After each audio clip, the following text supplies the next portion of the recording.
지난번 4월 총선에 우리가 다수당이 되지 못한 부분에 대해서 정말 지도부의 한 사람으로서 죄송스럽게 생각합니다. 노무현 대통령 탄핵 후 폭풍 때 그때 딱 한 번 우리가 다수당을 이루어 보았고 한 번도 이루지 못했습니다. 그런데 다수당을 이루려면 그 후폭풍 같은 그런 특별한 사건이 없는 상태에서 우리가 다수당을 이루려면 적어도 부산, 울산, 경남에서 10개에서 15개의 의석은 얻어야 다수당이 됩니다. 근데 그게 끝까지 노력을 했죠. 저도 뭐 좀 하나 백지장도 맞들고 싶은 마음으로 부산 북강서울에 출마했는데 마지막 2%가 모자라서 결국 그 벽을 넘지 못했습니다. 그래서 그 다수당이 되지 못했는데 그러나 우리는 그 선거에서 희망을 봤죠. 일단 정당 지지도에서 민주진영이 조금 앞섰습니다. 새누리당보다. 그리고 특히 그 부산에서 그 노무현 후보가 부산 출신이면서 2002년 대선 때 29.5%를 받았거든요. 이번 4월 총선에 우리가 40%를 받았습니다. 경남이 38%를 받았죠. 그러니까 2002년보다 딱 10% 올라간 겁니다.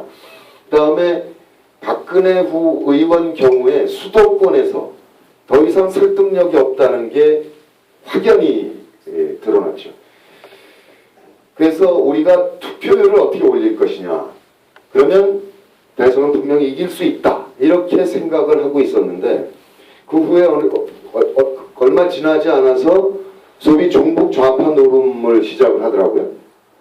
그러다가 박근혜 의원이 국가관을 검증하자 이런 얘기를 했어요. 국회의원 당선자들. 그 이한구 원내대표는 이해찬 의원이 의원 자격이 있는지 심사하자. 아니 이해찬 총리는 국민의 정부 때 교육부 장관한 사람이고 참여정부 때 국무총리란 사람인데 이 사람이 의원 자격이 있는지를 누가 검증을 합니까? 이건 대한민국의 보통 우리 민주주의 역사 자체를 부정하는 거잖아요. 그래서 이 사람들이 급했다. 숙구로 돌아가고 있다. 극우로 돌아가고 있다. 이들이 극우로 가서 발목이 잡히면 확장성이 없기 때문에 우리 이길 수 있다. 그래서 굉장히 반가웠습니다. 그 국가관을 얘기할 때 그들이 급기야 선진당하고 합당을 했습니다. 저 수국골통 집단에 대해서 우리 크게 앞날에 영광이 있기를 박수로 한번 축하해 주셨으면 좋겠습니다. 네, 이제 확실히 수국 보수로 확 굳어져 버렸기 때문에 확장성이 우리에게 확 열려 있는 거죠. 이번 대선은 반드시 승리할 수 있다. 이렇게 자신합니다.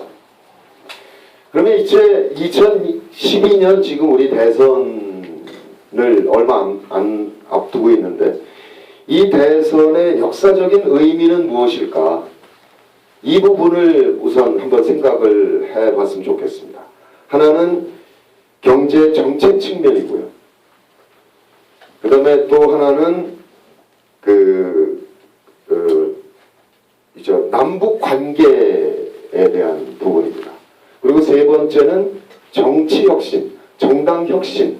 이 세 가지가 중요한 우리 시대 화두이다라는 생각이 들어서 이 세 가지를 이렇게 따박따박 생각해보고 그 결과 왜 문재인일 수밖에 없는가.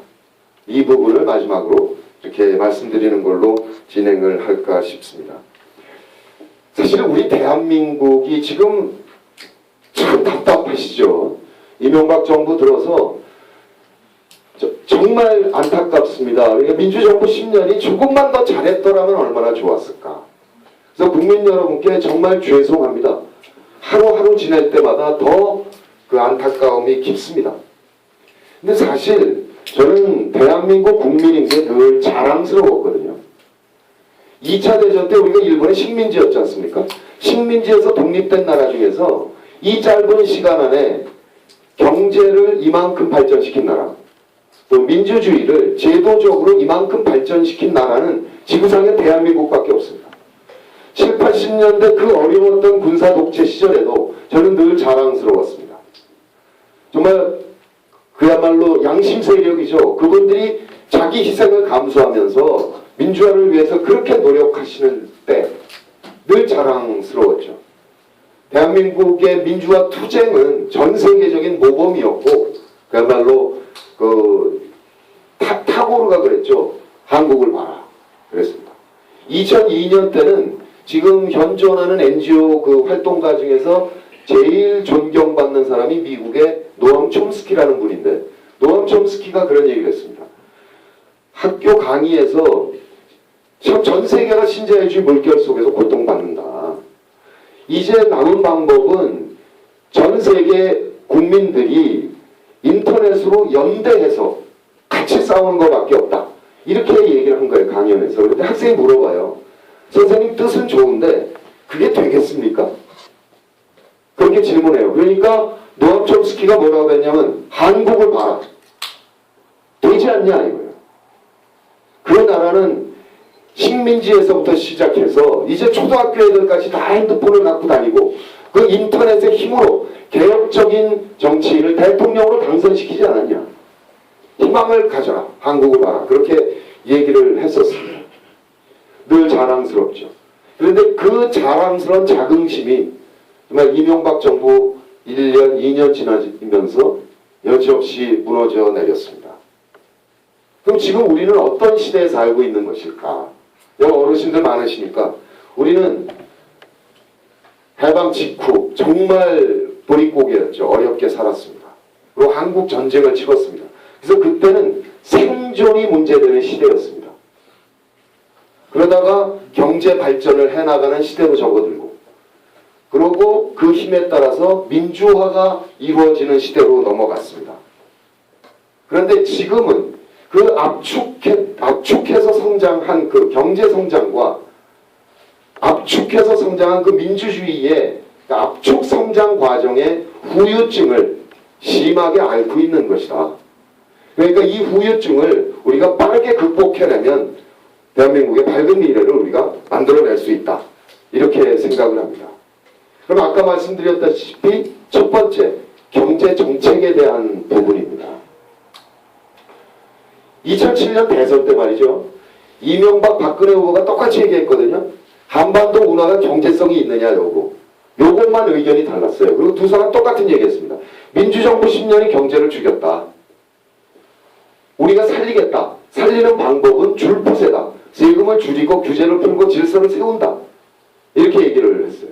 그리고 남북관계는 포주게 하지 않고 상호주의하겠다. 이 두 가지 정책으로 대통령이 당선됐습니다. 그럼 민주정부 10년이 진짜 경제를 죽였나? 지금 진짜로 그렇게 생각하는 분들 많이 계시죠. 아, 우리 민주정부가 무능했어. 그게 제일 안타까워. 이렇게 생각하는 분들이 실제로 계실 겁니다. 그런데 우리 경제가 언제 제일 어려웠습니까? 물론 보릿고개 말고요. 그 이후에 제일 어려웠던 때가 97년 IMF 때입니다. 엄청나게 잘렸지 않습니까? 사람들이. 96년도에 우리 개인당 국민소득이 10,000불이 처음 넘어갔거든요. 근데 97년에 한나라당이 외환 위기를 불러서 IMF를 불러들였고 우리가 IMF 식민지가 됐습니다. 우리 국민들이 장롱 속에 금붙이를 꺼내다가 3년 만에 김대중 대통령께서 IMF 역사상 가장 빠른 시일에는 졸업했습니다. IMF. 그때 97년에 우리 개인당 국민소득이 7,800불로 떨어졌습니다. 김대중 대통령 임기 끝나던 2002년에 12,000불이 됐고요. 노무현 대통령 임기 끝나던 2007년에 22,000불이 됐습니다. 딱 3배 됐습니다. 10,000불에서 20,000불 가는데 우리 7년 걸렸거든요. 미국이 10년 걸렸고 독일이 13년 걸렸습니다. 세계적인 기록이에요. 참여정부 5년 평균 경제성장률이 4.2%였습니다. 미국과 일본이 15,000불 시절에 평균 성장률이 3.5%였습니다. 대단히 좋은 기록이에요. 참여정부는 국민의 정부는 5.1%였죠. 그러면 세계적으로 모범적으로 한나라당이 망쳐놓은 경제를 민주정부 10년이 건져내서 기반을 탄탄히 만들어 놨는데 왜 경제를 죽였다고 사기를 쳤냐 이거예요. 왜 왜 한나라당과 조선일보가 그렇게 완벽한 거짓말을 해야 됐는데 우리 국민들은 그 거짓말을 그대로 받아들이고 이명박 후보를 그렇게 압도적으로 뽑아들였을까? 그게 안타까운 거죠. 왜 받아들였냐면 뭐 IMF 극복했다 그러고 뭐 경제성장이 몇 %라 그러고 소득이 7,800불에서 22,000불이 됐다고 하는데 나의 삶이 나아지지 않았다는 겁니다. 국민들 한 사람 한 사람의 입장에서 보면 너무 힘든 거예요. 일자리 잡기 어렵고 그 다음에 일자리 겨우 잡아봐야 비정규직이에요. 일할 때가 부족한 거죠. 그러니까 민주정부 10년이 무능해서 경제 죽였다 이 말을 들은 겁니다. 그리고 다시 박정희 대통령께서 오시면 얼마나 좋을까. 그때는 빠르게 발전하고 우리가 빠르게 이렇게 가정이 경제적으로 나아지는 걸 피부로 느낄 수 있었으니까 박정희 대통령이 다시 오면 좋겠다. 그러니까 이명박 후보가 선글라스 끼고 왔다 갔다 하지 않았습니까? 박정희 대통령이 흉내내려고. 그렇게 됐는데 그러면 왜 어려웠냐 이거예요. 왜 어려웠냐면 우리가 IMF 식민지가 됐을 때 IMF가 우리에게 요구한 게 세 가지입니다. 강제한 게. 하나는 뭐냐면 회사가 마음껏 해고할 수 있게 해라 이거예요. 법을 만들라는 겁니다. 해고, 자유롭게. 그 신문에서는 해고라고 안 씁니다. 노동 유연성을 확보하라. 개수작 말라 그래요. 무슨 놈의 노동 유연성이야. 그냥 마음대로 잘라라. 이거예요. 법을 만들라. 두 번째, 주식시장을 개방하라. 금융시장을 개방하라. 이 세 가지를 강제했습니다. 그러니까 대기업들이 구조조정하는 과정에서 일단 1차적으로 엄청나게 잘랐어요. 그 다음에 두 번째, 주식시장을 개방하니까 회사들은 어떻게 되냐면 무조건 이익을 많이 남기는 쪽으로 집중하게 됩니다. 그러니까 IMF 이전에는 우리가 평생 직장 제도를 가지고 있었지 않습니까? 일본도 그랬죠. 한번 입사하면 나이 들어서 은퇴할 때까지 그 직장을 자기 제2의 가정이라고 생각하고 근무했습니다. 우리도 그 제도를 썼었거든요. 그러니까 회사 돈 빼먹기 전에는 안 잘렸어요. 조금 능력이 부족하면 그렇게 좀 능력이 부족해도 같이 더불어 살 수 있는 그런 자리로 옮겨줘서 일을 했죠. 그런데 그 평생 직장 제도가 폐기된 겁니다. 막 자르기 시작한 거죠. 이익을 창출해야 되니까 조금 무능하다? 또는 일이 좀 많아서 더불어 같이 간다? 이런 거 없다. 아예 딸전 없고 막 잘라버립니다. 그래야 이익이 극대화되니까. 그러면서 우리나라의 IMF 이후에 노동자들이 정규직 800만, 비정규직 800만, 자영업자 800만, 그 다음에 특수고용직 250만 이런 나라가 됐습니다. 특수고용직은 누구냐면 요구르트 아줌마, 그 다음에 택배하는 분들, 이런 분들은 회사하고 계약을 해요. 그래서 업적에 따라서 돈을 받는데 개인사업자 개념인 거죠. 그러니까 수입은 비정규직보다도 못한데 노동자 대우를 전혀 못 받는 이런 분들까지. 그러니까 참혹한 상태가 돼버린 겁니다. 이걸 어떻게 했어야 되느냐? 그럼 2007년에 이명박 대통령이 국민께 말씀드린 거 있잖아요. 747. 보잉 747이죠. 그거 똑같은 얘기예요. 7% 성장, 4만 불 소득, 세계 7위 국가. 똑같은 의미를 그냥 멋있게 보이려고 747 이렇게 얘기했는데 747 됐냐 이거예요. 줄포세 약속 지켰습니다. 재벌들 세금을 5년 동안 80조 깎아줬죠. 부자 감세. 그리고 국민이 그렇게 하지 말라는 4대강 삽질에 23조 때려부었죠. 그것만 해도 벌써 100조죠. 4년 동안에 국가와 공기업 분채를 400조를 만들어놨습니다. 우리 국가 예산이 1년에 300조예요. 조금 넘어. 그럼 매년 100조씩 더 쓴 거야. 여기 지금 가정주부 계신데 집에서 지금 그 수입이 한 달에 300만 원인데 매달 400만 원을 쓰신다고 그래요. 그게 정신 나간 가정주부 아닙니까? 어떻게 살아? 그 빚을 어떻게 갚으려고 해요?